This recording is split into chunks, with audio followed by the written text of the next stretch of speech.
Trying to fix your anxiety at 10 o'clock at night when you're going to go to bed is like trying to cool down a car after an 8-hour drive.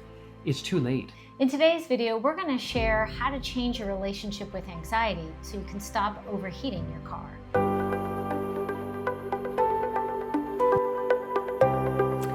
Hey, baby. Hey, baby. Hi. Cheers. Cheers.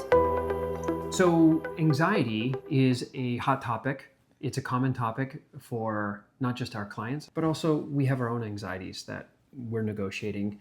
And not just for ourselves, but how it affects each other in our relationship and our household. You actually read an interesting stat. That's how we started talking about that today. Got an email from Headspace. Here's some of the statistics for 2025. The most popular time that people use the Headspace app is between 9 and 11 p.m. at night. And the top 2 conversations that people are having on the Headspace app, number 1, soothing anxiety, and 2, learning to relax. I think it brings up an opportunity to talk about anxiety and how it mounts in our day and what we can do with it. So while the app is useful... Yeah, actually love the app. It's an aid. It's an aid, exactly. Only. Yes, it's like a Band-Aid. And Yes. so while Band-Aid's great when you have a cut, want to stop the bleeding. Yeah. However, I also want to know, why am I getting cut so often? Yeah, let's just not get cut. Let's just not get cut. Yeah. So let's dive in and look at how we can reduce anxiety overall in our life. Part of the problem is how we engage with life in the first place. It's how we set up our day and sort of stack our day. We don't realize it, but as a society at large, we actually create our day to create anxiety. Yeah. I know this video is mostly for me anyway, because about what I do to contribute to cause anxiety in my day. For many people, and we know clients tell us this, that, by the time they get to work at 9, they're already stressed out. Oh yeah, the day starts with a jolt because it's so full of busyness because we want to get so much in there. That's me. That's for me, trying to win the day or maximize the day and cram in productivity. And we hear this all the time from clients who say the same thing, like by the time they get to work at, say, on average 9 a.m., they're already feeling so wound and anxious because there's so many moments that they had to hit. So many things from they want to do their workout, getting their kids off, getting themselves dressed and ready for whatever the day. Being on their device while they're eating breakfast. Oh yes, being on their device while they go to the bathroom. Yep. All of that, just taking in a lot of information, and then you get to your work day and then you're working until the lunch hour, not taking a break, having a work session so that you'll work through lunch, reducing break times to begin with. And then because we have these devices, we take work with us where we go. So it's not like we leave the office or we leave what we're doing and it's gone. But now we're going on to something else and we're still bringing work with us.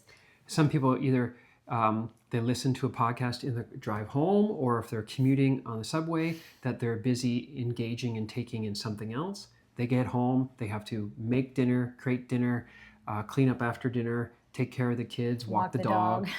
Any post-dinner emails and closing of the day, prepare for the next day. So by the time 10 p.m. comes... there's so much ground that you've covered and so little time to move from one to the other. There's no padding in most people's day, and so that it creates stress and buildup as we go. And we have alerts, and those alerts actually alert us and our nervous system and create anxiety. So all the little dings in the background and notifications that keep happening they're like little boops throughout the day as well, just heightening anxiety. Drop a clock emoji in the comments if we just described your exact day. And so the big mindset shift, I think the big golden nugget moment here is just to recognize that it's our lifestyle. We are boiling up our nervous system through the day only to have this huge expectation that it's going to shut down in 10 minutes. I think we're scuttling our joy because of that. Yeah, we don't realize that we fill our day with so much busyness, and busyness creates anxiety. We want to share with you the things that we do so that anxiety doesn't drive our life. So one of the things we do is we do a morning meditation. Pretty regularly.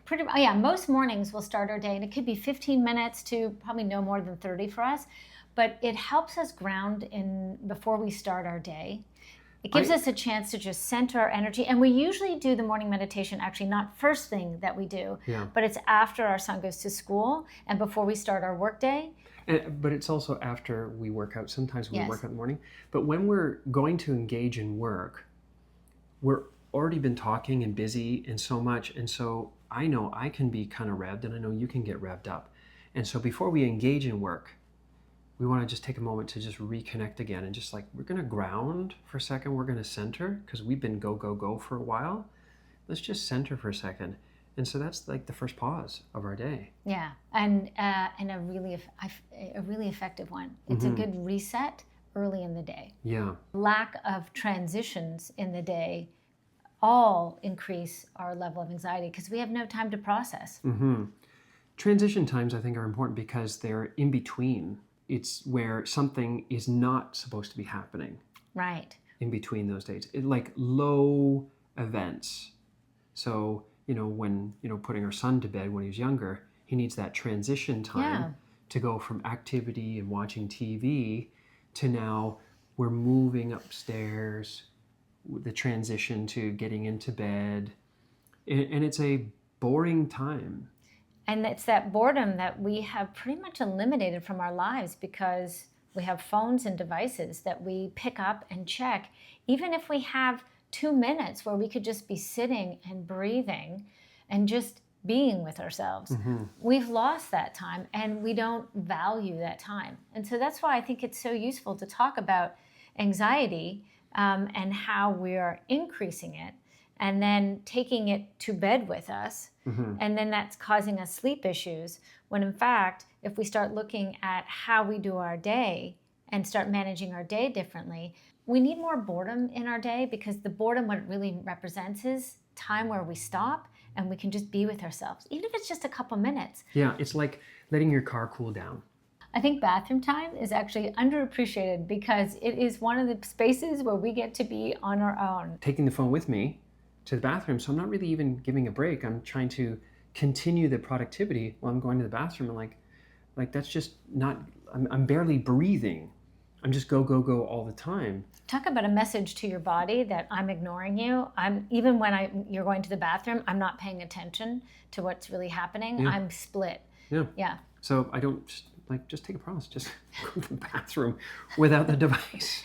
One easy change we can all make. So another thing we do is we watch our caffeine and sugar intake in the day. Especially after lunch. Yeah, no caffeine after lunch, and we significantly reduce our sugar intake after lunch as well. Yeah, and I don't have sugar after dinner.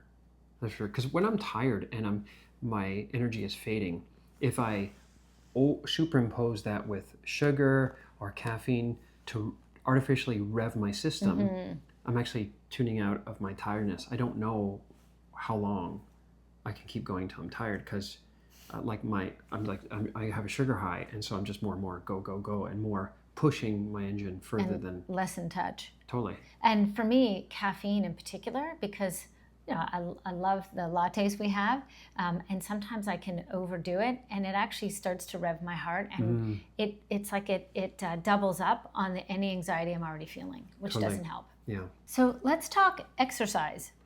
Because while we exercise in the morning, I think the exercise that we really value in terms of anxiety management is the after dinner exercise. For me, walking the dog after dinner is really important for me. Yeah, for me too. I still have stuff that I want to talk out. And so when we talk while we're walking the dog, for me, it's like I just have more stuff to get out of my system. I still have more processing I probably wasn't aware of. But now that we're on the walk, now stuff starts coming up. My worries come up, my anxiety I'm more in connection with. So then I talk to you about some of that stuff. This is also where we talk about those bits in the day where we're like, oh, that bugged me, or oh, I want to talk more about that. I need to process that. So it gives us a chance to reflect on the day and being outside, walking and moving. Movement. And having the dog with us too. All create a really good environment to process in. Yeah. I think plus the actual physical moving of blood, oxygen, digestion. And having you hear me and talk out what's going on for me is really important. Yeah. And I do find, even if it's a night where you can't come with me, it's still worthwhile. Like just going on my own, because that is where I'm with myself and quiet. The dog's not talking to me, and just be with my feelings, and not just doings. Yeah, that's good. Yeah. Daily touch. When you do this to me, or I can do that, it's the hugs, it's the kisses. Actually, it's the eye contact. It's turning toward each other and just having you look at me and me at you. But sometimes we end up just breathing together. Co-regulation. Yeah. So it's the co-regulation and it's the physical touch. You know, when we hug and just hold each other and sometimes we sway, that's a nice little pause moment of life. Because it draws our attention into the present moment, here and now. And if you're not available, even our dog, just sitting with our dog. Oh, that's true. And petting the dog and being with him. And then the last thing for me in my day is my evening stretching routine or ritual. Every night, up in our bedroom, I do the same 5 or 6 stretches in the same order, the same way. And yes, it is to stretch my muscles, but more than a physical exercise, it's an emotional exercise. It's for me to connect to my breath, just to pull my focus back to here in the present moment. Yeah. And I've been doing this for years now. You know, what's interesting is not only is it part of your bedtime routine, even though I actually don't do the stretching with you, it's something you do, but watching you do it has been effective for me. And it actually is part of my bedtime routine too. So I don't know if I've ever told you. Yeah. That's really nice. Well, you know. So keep it up. Anything I can do to help out. I go to sleep. No problem after you stretch. I love watching you exercise. But to do that routine, it's almost now my body is like, oh, here we go. Yeah. This positive anticipation. Yeah, this is the shutting down part of the day. Yeah. And the light, we only have one light on. It's quite dark when I do the stretches, and it just pulls me down to being here in the present moment. So in the end, you need to understand that your nervous system can't handle 14 hours of chaos, event after event after event, and then have the expectation that it's just going to shut down, unwind, and you're going to have this peaceful sleep. No. And no anxiety is going to build up in the meantime. It's just not how our nervous system works. This is an integration of new way of engaging with life. Because what we're doing is we're building a conscious relationship with us, our body, and our schedule in the day.